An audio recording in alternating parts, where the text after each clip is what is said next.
ناظرین، حضرت حلیمہ سعدیہ رضی اللہ تعالی عنہا اپنی بستی سے روانہ ہوئی۔ ان کے ساتھ ان کا دودھ پیتا بچہ اور شوہر بھی تھے۔ حضرت حلیمہ سعدیہ رضی اللہ تعالی عنہا دوسری عورتوں کے بعد مکہ میں داخل ہوئیں۔ ان کا خچر بہت کمزور اور مریل تھا۔ ان کے ساتھ ان کی کمزور اور بوڑھی اونٹنی تھی۔ وہ بہت آہستہ آہستہ چلتی تھی۔ اس کی وجہ سے حضرت حلیمہ سعدیہ رضی اللہ تعالی عنہا قافلے سے بہت پیچھے رہ جاتی تھی۔ اس وقت بھی ایسا ہی ہوا۔ وہ سب سے آخر میں مکہ میں داخل ہوئیں۔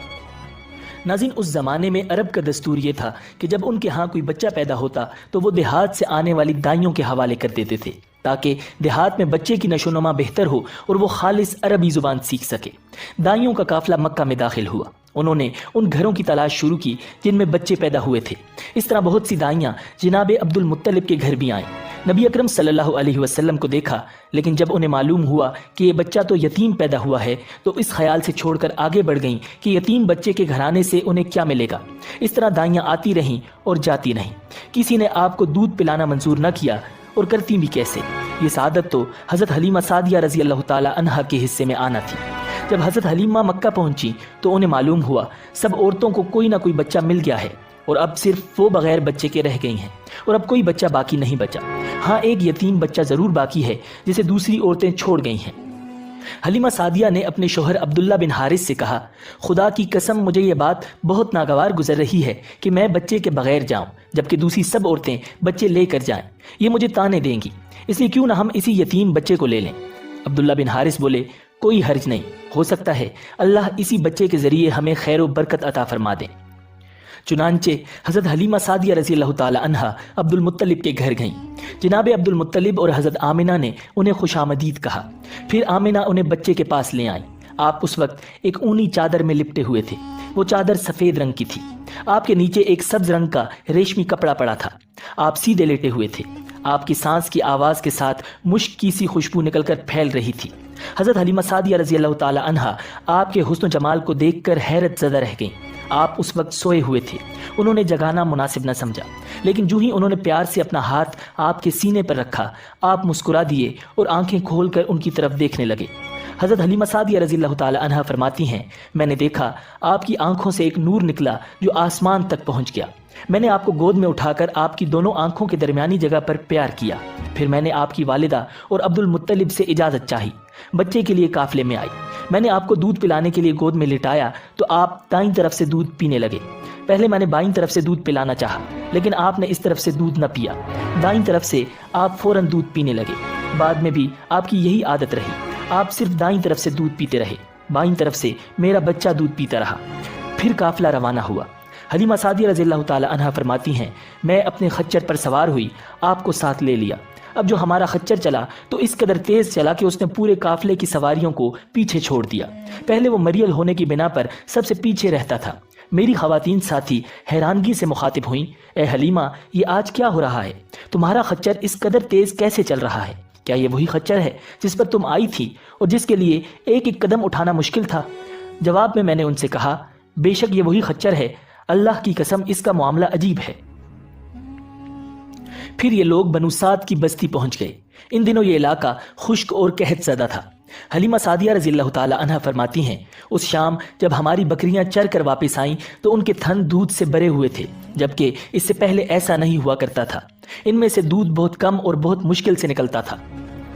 ہم نے اس دن اپنی بکریوں کا دودھ دھویا تو ہمارے سارے برتن بھر گئے اور ہم نے جان لیا کہ یہ ساری برکت اس بچے کی وجہ سے ہے۔ آس پاس کی عورتوں میں بھی یہ بات پھیل گئی۔ ان کی بکریاں بدستور بہت کم دودھ دے رہی تھیں۔ غرض ہمارے گھر میں ہر طرف ہر چیز میں برکت نظر آنے لگی۔ دوسرے لوگ تعجب میں رہے۔ اس طرح 2 ماہ گزر گئے۔ 2 ماہ ہی میں آپ چلنے پھرنے لگے تھے۔ آپ 8 ماہ کے ہوئے تو باتیں کرنے لگے اور آپ کی باتیں سمجھ میں آتی تھیں۔ 9 ماہ کی عمر میں تو آپ بہت صاف گفتگو کرنے لگے۔ اس دوران آپ کی بہت سی برکات دیکھنے میں آئیں۔ حلیمہ سعدیہ رضی اللہ تعالی عنہا فرماتی ہیں، جب میں آپ کو اپنے گھر لے آئی تو بنو سعد کا کوئی گھرانہ ایسا نہ تھا جس سے مشک کی خوشبو نہ آتی ہو۔ اس طرح سب لوگ آپ سے محبت کرنے لگے۔ جب ہم نے آپ کا دودھ چھڑوایا تو آپ کی زبان مبارک سے یہ الفاظ نکلے، اللہ اکبر کبیرہ والحمد للہ کثیرہ وسبحان اللہ بکرۃ واصیلا، یعنی اللہ تعالیٰ بہت بڑا ہے، اللہ تعالیٰ کے لیے بے حد تعریف ہے اور اس کے لیے صبح و شام پاکی ہے۔ پھر جب آپ صلی اللہ علیہ وسلم 2 سال کے ہو گئے تو ہم آپ کو لے کر آپ کی والدہ کے پاس آئے۔ اس عمر کو پہنچنے کے بعد بچوں کو ماں باپ کے حوالے کر دیا جاتا تھا۔ ادھر ہم آپ کی برکات دیکھ چکے تھے اور ہماری آرزو تھی کہ آپ کچھ اور مدت ہمارے پاس رہیں۔ چنانچہ ہم نے اس بارے میں آپ کی والدہ سے بات کی، ان سے یوں کہا، آپ ہمیں اجازت دیجئے کہ ہم بچے کو 1 سال اور اپنے پاس رکھیں۔ میں ڈرتی ہوں کہیں اس پر مکہ کی بیماریوں اور آب و ہوا کا اثر نہ ہو جائے۔ جب ہم نے ان سے بار بار کہا تو حضرت آمنہ مان گئیں اور ہم آپ کو پھر اپنے گھر لے آئے۔ جب آپ کچھ بڑے ہو گئے تو باہر نکل کر بچوں کو دیکھتے تھے، وہ آپ کو کھیلتے نظر آتے، آپ ان کے نزدیک نہ جاتے۔ ایک روز آپ نے مجھ سے پوچھا، امی جان کیا بات ہے دن میں میرے بھائی بہن نظر نہیں آتے؟ آپ اپنے دودھ شریک بھائی عبداللہ اور بہنوں انیسہ اور شیمہ کے بارے میں پوچھ رہے تھے۔ حضرت حلیمہ رضی اللہ تعالی عنہا فرماتی ہیں، میں نے آپ کو بتایا وہ صبح سویرے بکریاں چرانے جاتے ہیں، شام کے بعد گھر آتے ہیں۔ یہ جان کر آپ نے فرمایا تب مجھے بھی ان کے ساتھ بھیج دیا کریں۔ اس کے بعد آپ اپنے بہن بھائیوں کے ساتھ جانے لگے، آپ خوش خوش جاتے اور واپس آتے۔ ایسے میں ایک دن میرے بچے خوفزدہ انداز میں دوڑتے ہوئے آئے اور گھبرا کر بولے، امی جان جلدی چلیے ورنہ بھائی محمد ختم ہو جائیں گے۔ یہ سن کر تو ہمارے ہوش اڑ گئے۔ دوڑ کر وہاں پہنچے، ہم نے آپ کو دیکھا، آپ کھڑے ہوئے تھے، رنگ اڑا ہوا تھا، چہرے پر زردی چھائی ہوئی تھی، اور یہ اس لیے نہیں تھا کہ آپ کو سینہ چاک کیے جانے سے کوئی تکلیف ہوئی تھی، بلکہ ان فرشتوں کو دیکھ کر آپ کی یہ حالت ہوئی تھی۔ حضرت حلیمہ سعدیہ رضی اللہ تعالی عنہا فرماتی ہیں، ہم نے آپ سے پوچھا کیا ہوا تھا؟ آپ نے بتایا میرے پاس 2 آدمی آئے تھے، وہ سفید کپڑے پہنے ہوئے تھے۔ ان دونوں میں سے ایک نے کہا، کیا یہ وہی ہیں؟ دوسرے نے جواب دیا، ہاں یہ وہی ہیں۔ پھر وہ دونوں میرے قریب آئے، مجھے پکڑا اور لٹا دیا۔ اس کے بعد انہوں نے میرا پیٹ چاک کیا اور اس میں سے کوئی چیز تلاش کرنے لگے۔ آخر انہیں وہ چیز مل گئی اور انہوں نے اسے باہر نکال کر پھینک دیا۔ میں نہیں جانتا وہ کیا چیز تھی۔ ناظرین، وہ دونوں حضرت جبرائیل اور حضرت میکائیل علیہ السلام تھے۔ اس چیز کے بارے میں دوسری روایات میں یہ وضاحت ملتی ہے کہ وہ سیاہ رنگ کا ایک دانہ سا تھا۔ یہ انسان کے جسم میں شیطان کا گھر ہوتا ہے اور شیطان انسان کے بدن میں یہیں سے اثرات ڈالتا ہے۔ حضرت حلیمہ سعدیہ رضی اللہ تعالی عنہا فرماتی ہیں، پھر ہم آپ کو گھر لے آئے۔ اس وقت میرے شوہر عبداللہ بن حارث نے مجھ سے کہا، حلیمہ مجھے ڈر ہے کہیں اس بچے کو کوئی نقصان نہ پہنچائے، اس لیے اسے اس کے گھر والوں کے پاس پہنچا دو۔ میں نے کہا ٹھیک ہے۔ پھر ہم آپ کو لے کر مکہ کی طرف روانہ ہوئے۔ جب میں مکہ کے بالائی علاقے میں پہنچی تو آپ اچانک غائب ہو گئے، میں حواس باختہ ہو گئی۔ حلیمہ سعدیہ فرماتی ہیں، میں پریشانی کی حالت میں مکہ پہنچی۔ آپ کے دادا عبد المطلب کے پاس پہنچتے ہی میں نے کہا، میں آج رات محمد کو لے کر آ رہی تھی، جب میں بالائی علاقے میں پہنچی تو وہ اچانک کہیں گم ہو گئے، اب خدا کی قسم میں نہیں جانتی وہ کہاں ہیں۔ عبد المطلب یہ سن کر فوراً کعبہ کے پاس کھڑے ہو گئے، انہوں نے آپ کے مل جانے کے لیے دعا کی، پھر آپ کی تلاش میں روانہ ہوئے۔ ان کے ساتھ ورقہ بن نوفل بھی تھے۔ غرض دونوں تلاش کرتے کرتے تہامہ کی وادی میں پہنچے۔ ایک درخت کے نیچے انہیں ایک لڑکا کھڑا نظر آیا، اس درخت کی شاخیں بہت گھنی تھیں۔ عبد المطلب نے پوچھا، لڑکے تم کون ہو؟ حضور صلی اللہ علیہ وسلم چونکہ اس وقت تک قد نکال چکے تھے، اس لیے عبد المطلب پہچان نہ سکے۔ آپ کا قد تیزی سے بڑھ رہا تھا۔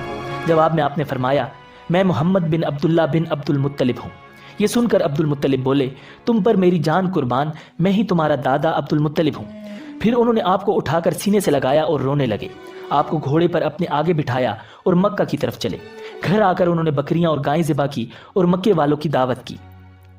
آپ کے مل جانے کے بعد حضرت حلیمہ سعدیہ جب حضرت آمنہ کے پاس آئیں تو انہوں نے پوچھا، حلیمہ اب آپ بچے کو کیوں لے آئیں؟ آپ کی تو خواہش تھی کہ ابھی آپ کے پاس اور رہیں۔ انہوں نے جواب دیا، یہ اب بڑے ہو گئے ہیں اور اللہ کی قسم میں اپنی ذمہ داری پوری کر چکی ہوں۔ میں خوف محسوس کرتی رہتی ہوں کہ کہیں انہیں کوئی حادثہ نہ پیش آ جائے، لہٰذا انہیں آپ کے سپرد کرتی ہوں۔ حضرت آمنہ کو یہ جواب سن کر حیرت ہوئی، بولی، مجھے سچ سچ بتاؤ ماجرا کیا ہے؟ تب انہوں نے سارا حال کہہ سنایا۔ حلیمہ سعدیہ نے دراصل کئی عجیب و غریب واقعات دیکھے تھے، ان واقعات کی وجہ سے وہ بہت پریشان ہو گئی تھیں۔ پھر سینہ مبارک چاک کیے جانے والا واقعہ پیش آیا تو وہ آپ کو فوری طور پر واپس کرنے پر مجبور ہو گئیں۔ وہ چند واقعات حضرت حلیمہ سعدیہ رضی اللہ تعالی عنہا اس طرح بیان کرتی ہیں، ایک مرتبہ یہودیوں کی ایک جماعت میرے پاس سے گزری۔ یہ لوگ آسمانی کتاب تورات کو ماننے کا دعویٰ کرتے تھے۔ میں نے ان سے کہا، کیا آپ لوگ میرے اس بیٹے کے بارے میں کچھ بتا سکتے ہیں؟ ساتھ ہی میں نے حضور اکرم صلی اللہ علیہ وسلم کی پیدائش کے بارے میں انہیں تفصیلات سنائیں۔ یہودی تفصیلات سن کر آپس میں کہنے لگے، اس بچے کو قتل کر دینا چاہیے۔ یہ کہہ کر انہوں نے پوچھا، کیا یہ بچہ یتیم ہے؟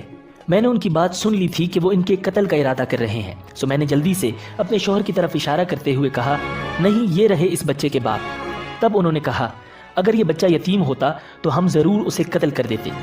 یہ بات انہوں نے اس لیے کہی کہ انہوں نے پرانی کتابوں میں پڑھ رکھا تھا کہ ایک آخری نبی آنے والے ہیں، ان کا دین سارے عالم میں پھیل جائے گا، ہر طرف ان کا بول بالا ہوگا، ان کی پیدائش اور بچپن کی یہ علامات ہوں گی اور یہ کہ وہ یتیم ہوں گے۔ اب چونکہ ان سے حلیمہ سعدیہ نے کہہ دیا کہ یہ بچہ یتیم نہیں ہے تو انہوں نے خیال کر لیا کہ یہ وہ بچہ نہیں ہے، اس طرح انہوں نے بچے کو قتل کرنے کا ارادہ ترک کر دیا۔ اسی طرح ان کے ساتھ یہ واقعہ پیش آیا کہ ایک مرتبہ وہ آپ کو عکاظ کے میلے میں لے آئیں۔ جاہلیت کے دور میں یہاں بہت مشہور میلہ لگتا تھا۔ یہ میلہ طائف اور نخلا کے درمیان میں لگتا تھا۔ عرب کے لوگ حج کرنے آتے تو شوال کا مہینہ اس میلے میں گزارتے، کھیلتے کودتے اور اپنی بڑائیاں بیان کرتے۔ حلیمہ سعدیہ رضی اللہ تعالی عنہا آپ کو لیے بازار میں گھوم رہی تھیں کہ ایک کاہن کی نظر آپ پر پڑی۔ اسے آپ میں نبوت کی تمام علامات نظر آ گئیں۔ اس نے پکار کر کہا، لوگو اس بچے کو مار ڈالو۔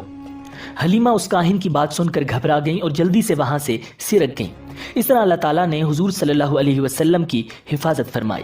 میلے میں موجود تمام لوگوں نے کاہن کی آواز سن کر ادھر ادھر دیکھا کہ کس بچے کو قتل کرنے کے لیے کہا گیا ہے، مگر انہیں وہاں کوئی بچہ نظر نہیں آیا۔ اب لوگوں نے کاہن سے پوچھا کہ کیا بات ہے، آپ کس بچے کو مار ڈالنے کے لیے کہہ رہے تھے؟ اس نے ان لوگوں کو بتایا، میں نے ابھی ایک لڑکے کو دیکھا ہے، معبودوں کی قسم وہ تمہارے دین کے ماننے والوں کو قتل کرے گا، تمہارے بتوں کو توڑے گا اور وہ تم سب پر غالب آئے گا۔ یہ سن کر لوگ آپ کی تلاش میں ادھر ادھر دوڑے لیکن ناکام رہے۔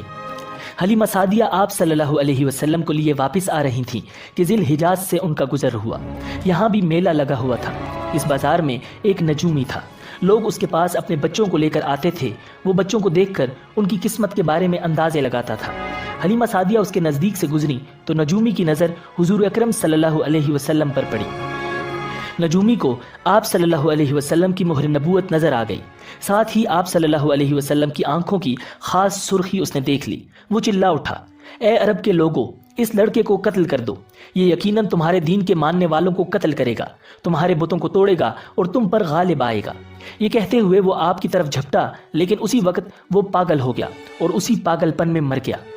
ناظرین، ایک اور واقعہ سیرت ابن حشام میں ہے کہ حبشہ کے عیسائیوں کی ایک جماعت حضور اکرم صلی اللہ علیہ وسلم کے پاس سے گزری۔ اس وقت آپ صلی اللہ علیہ وسلم حلیمہ سعدیہ کے ساتھ تھے اور وہ آپ کو آپ کی والدہ کے حوالے کرنے جا رہی تھی۔ ان عیسائیوں نے آپ صلی اللہ علیہ وسلم کے مونڈوں کے درمیان مہر نبوت کو دیکھا اور آپ صلی اللہ علیہ وسلم کی آنکھوں کی سرخی کو بھی دیکھا۔ انہوں نے حلیمہ سعدیہ سے پوچھا، کیا اس بچے کی آنکھوں میں کوئی تکلیف ہے؟ انہوں نے جواب دیا، نہیں، کوئی تکلیف نہیں، یہ سرخی تو ان کی آنکھوں میں قدرتی ہے۔ ان عیسائیوں نے کہا، تب اس بچے کو ہمارے حوالے کر دو، ہم اسے اپنے ملک لے جائیں گے۔ یہ بچہ پیغمبر اور بڑی شان والا ہے، ہم اس کے بارے میں سب کچھ جانتے ہیں۔ حلیمہ سعدیہ اس سنتے ہی وہاں سے جلدی سے دور چلی گئیں، یہاں تک کہ آپ صلی اللہ علیہ وسلم کو آپ صلی اللہ علیہ وسلم کی والدہ کے پاس پہنچا دیا۔ ناظرین، ان واقعات میں جو سب سے اہم واقعہ ہے وہ سینہ مبارک چاک کرنے والا تھا۔ روایات سے یہ بات ثابت ہے کہ آپ صلی اللہ علیہ وسلم کے سینہ مبارک پر سلائی کے نشانات موجود تھے، جیسا کہ آج کل ڈاکٹر حضرات آپریشن کے بعد ٹانکے لگاتے ہیں۔ ٹانکے کھول دیے جانے کے بعد بھی سلائی کے نشانات موجود رہتے ہیں۔ اس واقعے کے بعد حلیمہ سعدیہ اور ان کے خاوند نے فیصلہ کیا کہ اب بچے کو اپنے پاس نہیں رکھنا چاہیے۔ جب حضرت حلیمہ سعدیہ رضی اللہ تعالی عنہا نے آپ صلی اللہ علیہ وسلم کو حضرت آمنہ کے حوالے کیا، اس وقت آپ صلی اللہ علیہ وسلم کی عمر 4 سال تھی۔ ایک روایت یہ ملتی ہے کہ اس وقت عمر شریف 5 سال تھی۔ ایک تیسری روایت کے مطابق عمر مبارک 6 سال ہو چکی تھی۔ جب حلیمہ سعدیہ نے آپ صلی اللہ علیہ وسلم کو حضرت آمنہ کے حوالے کیا تو اس کے کچھ دنوں بعد حضرت آمنہ انتقال کر گئیں۔ والدہ کا سایہ بھی سر سے اٹھ گیا۔ حضرت آمنہ کی وفات مکہ اور مدینہ کے درمیان ابوا کے مقام پر ہوئی۔ آپ کو یہیں دفن کیا گیا۔ ہوا یہ کہ آپ صلی اللہ علیہ وسلم کی والدہ آپ صلی اللہ علیہ وسلم کو لے کر اپنے میکے مدینہ منورہ گئیں۔ آپ صلی اللہ علیہ وسلم کے ساتھ ام ایمن بھی تھی۔ ام ایمن کہتی ہیں، ایک دن مدینہ کے 2 یہودی میرے پاس آئے اور بولے، ذرا محمد کو ہمارے سامنے لاؤ، ہم انہیں دیکھنا چاہتے ہیں۔ اور وہ آپ صلی اللہ علیہ وسلم کو ان کے سامنے لے آئیں۔ انہوں نے اچھی طرح دیکھا، پھر ایک نے اپنے ساتھی سے کہا، یہ اس امت کا نبی ہے اور یہ شہر ان کی ہجرت گاہ ہے، یہاں زبردست جنگ ہوگی، قیدی پکڑے جائیں گے۔ آپ صلی اللہ علیہ وسلم کی والدہ کو یہودیوں کی اس بات کا پتہ چلا تو آپ ڈر گئیں اور آپ صلی اللہ علیہ وسلم کو لے کر مکہ کی طرف روانہ ہوئیں، مگر راستے ہی میں ابوا کے مقام پر وفات پا گئیں۔ ناظرین، حضرت آمنہ کے انتقال کے 5 دن بعد ام ایمن آپ صلی اللہ علیہ وسلم کو لے کر مکہ پہنچی۔ آپ کو عبد المطلب کے حوالے کیا۔ آپ کے یتیم ہو جانے کا انہیں اتنا صدمہ تھا کہ بیٹے کی وفات پر بھی اتنا نہیں ہوا تھا۔ عبد المطلب کے لیے کعبہ کے سائے میں ایک قالین بچھایا جاتا تھا، وہ اس پر بیٹھا کرتے تھے۔ ان کا احترام اس قدر تھا کہ کوئی اور اس قالین پر بیٹھتا نہیں تھا، چنانچہ ان کے بیٹے اور قریش کے سردار اس قالین کے چاروں طرف بیٹھتے تھے۔ لیکن رسول اللہ صلی اللہ علیہ وسلم وہاں تشریف لاتے تو سیدھے اس قالین پر جا بیٹھتے۔ اس وقت آپ ایک تندرست لڑکے تھے، آپ کی عمر 9 سال کے قریب ہو چلی تھی۔ آپ کے چچا عبد المطلب کے ادب کی وجہ سے آپ کو اس قالین سے ہٹانا چاہتے تو عبد المطلب کہتے، میرے بیٹے کو چھوڑ دو، اللہ کی قسم یہ بہت شان والا ہے۔ پھر وہ آپ کو محبت سے اس فرش پر بٹھاتے، آپ کی کمر پر شفقت سے ہاتھ پھیرتے، آپ کی باتیں سن سن کر ہر درجے خوش ہوتے رہتے تھے۔ کبھی وہ دوسروں سے کہتے، میرے بیٹے کو یہیں بیٹھنے دو، اسے خود بھی احساس ہے کہ اس کی بڑی شان ہے، اور میری آرزو ہے یہ اتنا بلند رتبہ پائے جو کسی عرب کو اس سے پہلے حاصل نہ ہوا ہو اور نہ بعد میں کسی کو حاصل ہو سکے۔ ناظرین، ایک روز بنو مدلج کے کچھ لوگ حضرت عبد المطلب سے ملنے کے لیے آئے۔ ان کے پاس اس وقت آپ صلی اللہ علیہ وسلم بھی تشریف فرما تھے۔ بنو مدلج کے لوگوں نے آپ کو دیکھا۔ یہ لوگ قیافہ شناس تھے، یعنی آدمی کا چہرہ دیکھ کر اس کے مستقبل کے بارے میں اندازے بیان کرتے تھے۔ انہوں نے عبد المطلب سے کہا، اس بچے کی حفاظت کریں، اس لیے کہ مقام ابراہیم پر جو حضرت ابراہیم علیہ السلام کے قدم کا نشان ہے، اس بچے کے پاؤں کا نشان بالکل اس نشان سے ملتا جلتا ہے۔ اس قدر مشابہت ہم نے کسی اور کے پاؤں کے نشان میں نہیں دیکھی۔ ہمارا خیال ہے یہ بچہ نرالی شان کا مالک ہوگا، اس لیے اس کی حفاظت کریں۔ ناظرین، مقام ابراہیم خانہ کعبہ میں وہ پتھر ہے جس پر حضرت ابراہیم علیہ السلام کعبہ کی تعمیر کے وقت کھڑے ہوئے تھے۔ معجزے کے طور پر اس پتھر پر ابراہیم علیہ السلام کے پیروں کے نشان پڑ گئے تھے۔ لوگ اس پتھر کی زیارت کرتے ہیں، یہی مقام ابراہیم ہے۔ چونکہ آپ حضرت ابراہیم علیہ السلام کی نسل سے ہیں، اس لیے ان کی پاؤں کی مشابہت آپ میں ہونا قدرتی بات تھی۔ ناظرین، ایک روز حضرت عبد المطلب خانہ کعبہ میں حجر اسود کے پاس بیٹھے ہوئے تھے۔ ایسے میں ان کے پاس نجران کے عیسائی آ گئے۔ ان میں ایک پادری بھی تھا۔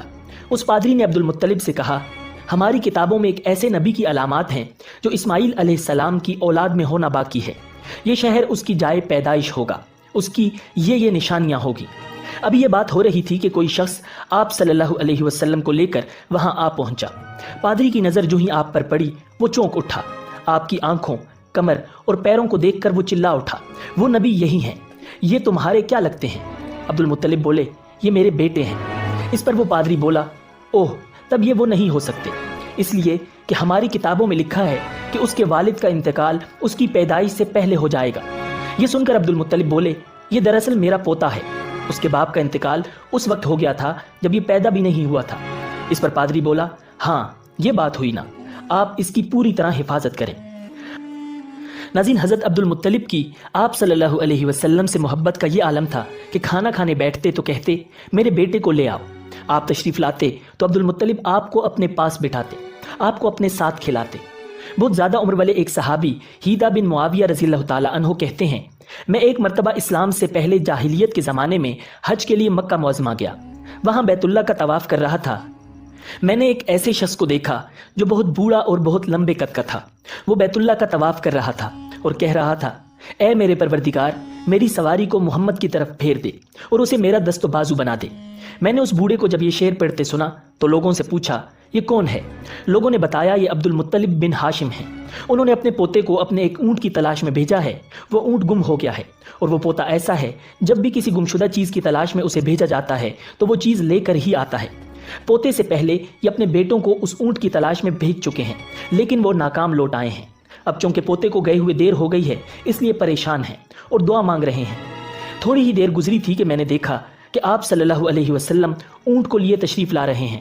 عبد المطلب نے آپ کو دیکھ کر کہا، میرے بیٹے، میں تمہارے لیے اس قدر فکر مند ہو گیا تھا کہ شاید اس کا اثر کبھی میرے دل سے نہ جائے۔ ناظرین، عبد المطلب کی بیوی کا نام رقیہ بنت ابو سیفی تھا۔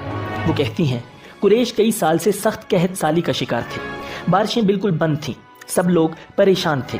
اسی زمانے میں میں نے ایک خواب دیکھا۔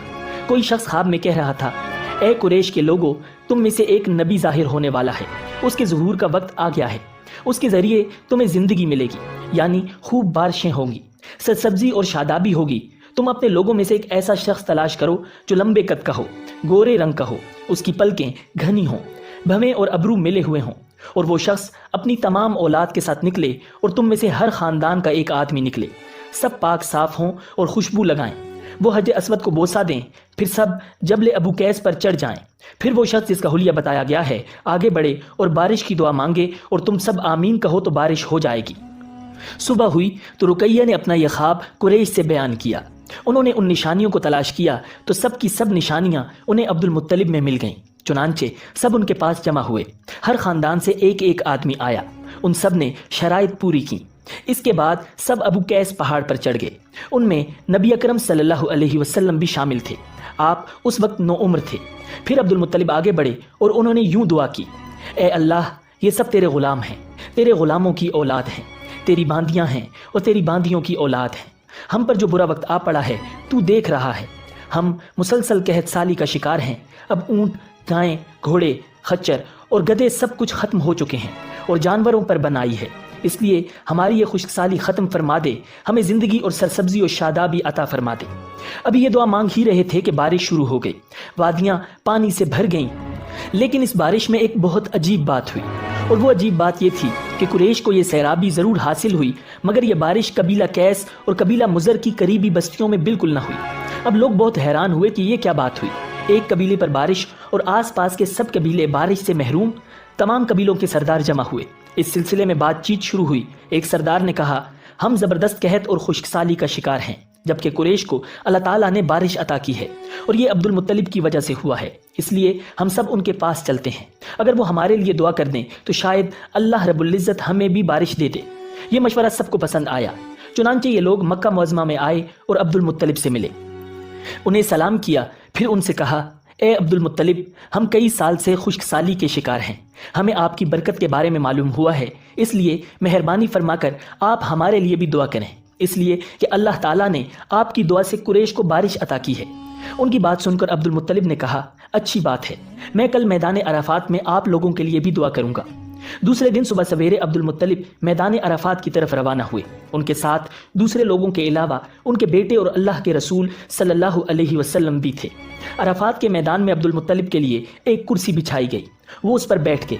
نبی اکرم صلی اللہ علیہ وسلم کو انہوں نے گود میں بٹھا لیا، پھر انہوں نے ہاتھ اٹھا کر یوں دعا کی، اے اللہ، چمکنے والی بجلی کے پروردگار اور کڑکنے والی گرج کے مالک، پالنے والوں کے پالنے والے اور مشکلات کو آسان کرنے والے، یہ قبیلہ قیس اور قبیلہ مضر کے لوگ ہیں، یہ بہت پریشان ہیں، ان کی کمریں جھک گئی ہیں، یہ تجھ سے اپنی لاچاری اور بے کسی کی فریاد کرتے ہیں اور جان و مال کی بربادی کی شکایت کرتے ہیں، پس اے اللہ ان کے لیے خوب برسنے والے بادل بھیج دے اور آسمان سے ان کے لیے رحمت عطا فرما، تاکہ ان کی زمینیں سرسبز ہو جائیں اور ان کی تکالیف دور ہو جائیں۔ ناظرین، عبد المطلب ابھی یہ دعا کر ہی رہے تھے کہ ایک سیاہ بادل اٹھا، عبد المطلب کی طرف آیا اور اس کے بعد اس کا رخ قبیلہ قیس اور بنو مضر کی بستیوں کی طرف ہو گیا۔ یہ دیکھ کر عبد المطلب نے کہا، اے گروہ قریش اور مضر، جاؤ تمہیں سیرابی حاصل ہو گئی۔ چنانچہ یہ لوگ جب اپنی بستیوں میں پہنچے تو وہاں بارش شروع ہو چکی تھی۔ ناظرین، آپ 7 سال کے ہو چکے تھے کہ آپ کی آنکھیں دکھنے کو آ گئیں۔ مکہ میں آنکھوں کا علاج کرایا گیا لیکن افاقہ نہیں ہوا۔ عبد المطلب سے کسی نے کہا، عکاز کے بازار میں ایک راہب رہتا ہے، وہ آنکھوں کی تکالیف کا علاج کرتا ہے۔ عبد المطلب آپ کو اس کے پاس لے گئے، اس کی عبادت گاہ کا دروازہ بند تھا، انہوں نے اسے آواز دی، راہب نے کوئی جواب نہ دیا۔ اچانک عبادت گاہ میں شدید زلزلہ آیا، راہب ڈر گیا کہ کہیں عبادت خانہ اس کے اوپر نہ گر پڑے، اس لیے ایک دم باہر نکل گیا۔ اب اس نے آپ کو دیکھا تو چونک اٹھا، اس نے کہا، اے عبد المطلب، یہ لڑکا اس امت کا نبی ہے، اگر میں باہر نہ نکل آتا تو یہ عبادت گاہ ضرور مجھ پر گر پڑتی، اس لڑکے کو فوراً واپس لے جاؤ اور اس کی حفاظت کرو، کہیں یہودیوں یا عیسائیوں میں سے کوئی اسے قتل نہ کر دے۔ پھر اس نے کہا، اور رہی بات ان کی آنکھوں کی، تو آنکھوں کی دعا تو خود ان کے پاس موجود ہے۔ عبد المطلب یہ سن کر حیران ہوئے اور بولے، ان کے اپنے پاس ہے؟ میں سمجھا نہیں۔ ہاں، ان کا لعاب دہن ان کی آنکھوں میں لگائیں۔ انہوں نے ایسا ہی کیا، آنکھیں فوراً ٹھیک ہو گئیں۔ ناظرین، پرانی آسمانی کتابوں میں آپ صلی اللہ علیہ وسلم کی بہت سی نشانیاں لکھی ہوئی تھیں، اس کی تفصیل بہت دلچسپ ہے۔ یمن میں ایک قبیلہ حمیر تھا، وہاں ایک شخص سیف بن یزن تھا، وہ سیف حمیری کہلاتا تھا۔ کسی زمانے میں اس کے باپ دادا اس ملک پر حکومت کرتے تھے، لیکن پھر حبشیوں نے یمن پر حملہ کیا اور اس پر قبضہ کر لیا، وہاں حبشیوں کی حکومت ہو گئی۔ 70 سال تک یمن حبشیوں کے قبضے میں رہا۔ جب یہ سیف بڑا ہوا تو اس کے اندر اپنے باپ دادا کا ملک آزاد کرانے کی امنگ پیدا ہوئی، چنانچہ اس نے ایک فوج تیار کی، اس فوج کے ذریعے حبشیوں پر حملہ کیا اور انہیں یمن سے بھگا دیا۔ اس طرح وہ باپ دادا کے ملک کو آزاد کرانے میں کامیاب ہو گیا، وہاں کا بادشاہ بن گیا۔ یہ یمن عرب کا علاقہ تھا۔ جب اس پر حبشیوں نے قبضہ کیا تو عربوں کو بہت افسوس ہوا۔ 70 سال بعد جب یمن کے لوگوں نے حبشیوں کو نکال باہر کیا تو عربوں کو بہت خوشی ہوئی۔ ان کی خوشی کی ایک وجہ تو یہ تھی کہ انہی حبشیوں نے ابرہہ کے ساتھ مکہ پر چڑھائی کی تھی۔ چاروں طرف سے عربوں کے وفد سیف کو مبارکباد دینے کے لیے آنے لگے۔ قریش کا بھی ایک وفد مبارک دینے کے لیے کیا۔ اس وفد کے سردار عبد المطلب تھے۔ یہ وفد جب یمن پہنچا تو سیف اپنے محل میں تھا، اس کے سر پر تاج تھا، سامنے تلوار رکھی تھی اور حمیری سردار اس کے دائیں بائیں بیٹھے تھے۔ سیف کو قریش کے وفد کی آمد کے بارے میں بتایا گیا۔ اسے یہ بھی بتایا گیا کہ لوگ کس رتبے کے ہیں۔ اس نے ان لوگوں کو آنے کی اجازت دے دی۔ یہ وفد دربار میں پہنچا۔ عبد المطلب آگے بڑھ کر اس کے سامنے جا کھڑے ہوئے۔ انہوں نے بات کرنے کی اجازت چاہی۔ سیف نے کہا، اگر تم بادشاہوں کے سامنے بولنے کے آداب سے واقف ہو تو ہماری طرف سے اجازت ہے۔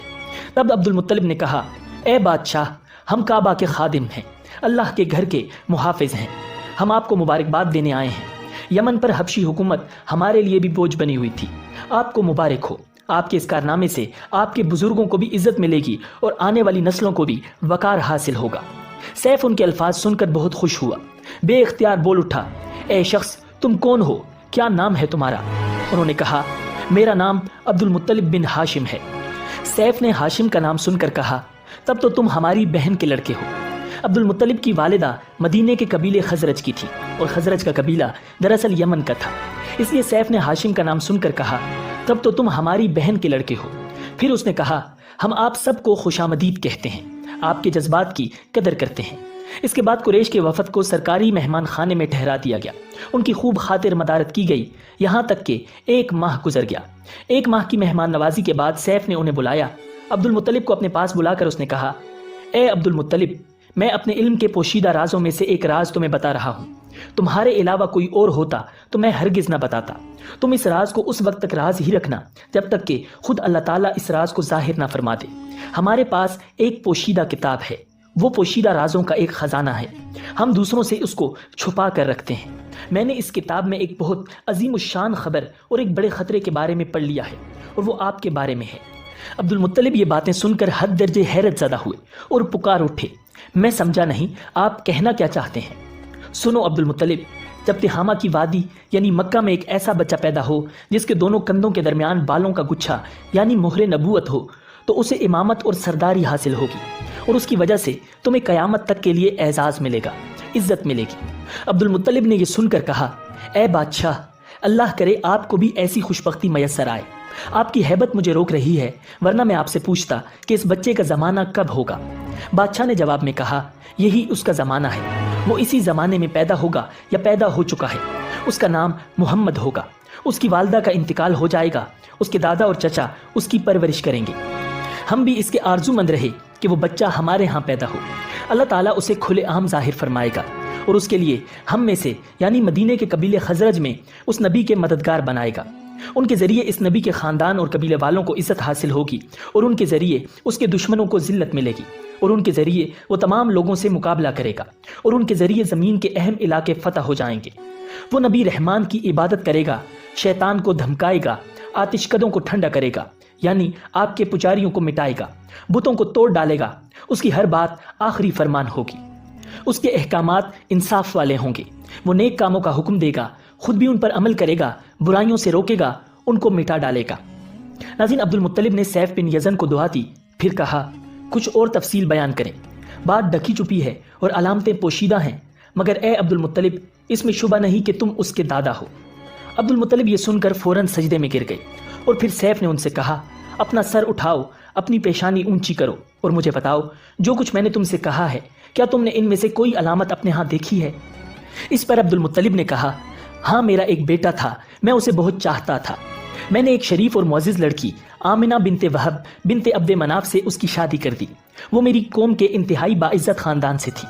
اس سے میرے بیٹے کے ہاں ایک بیٹا پیدا ہوا، میں نے اس کا نام محمد رکھا۔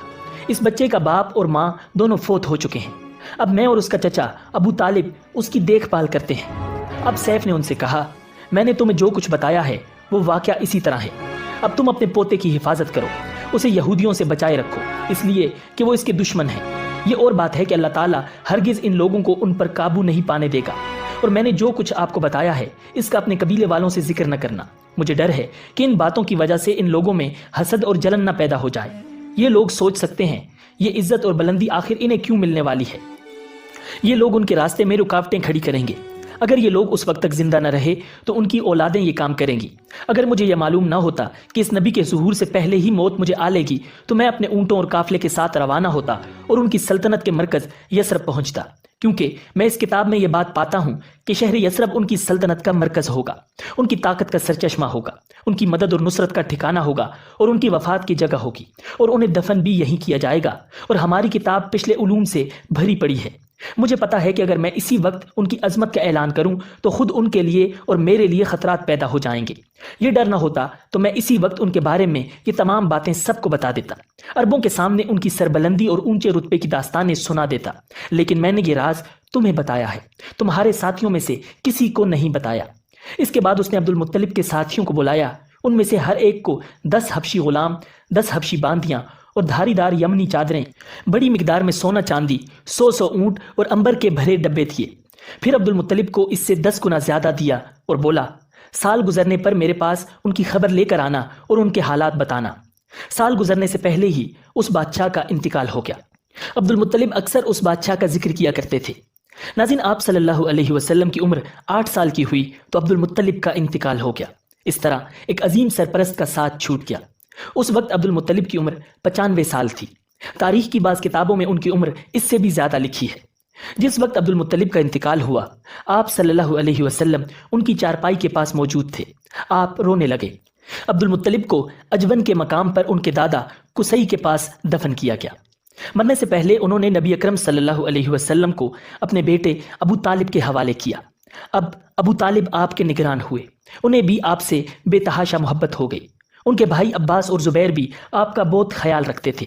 پھر زبیر بھی انتقال کر گئے تو آپ کی نگرانی آپ کے چچا ابو طالب ہی کرتے رہے۔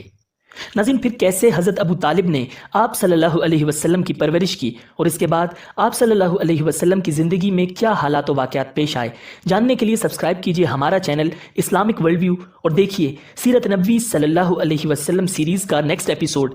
ملتے ہیں بہت جلد ایک نئی ویڈیو کے ساتھ۔ اللہ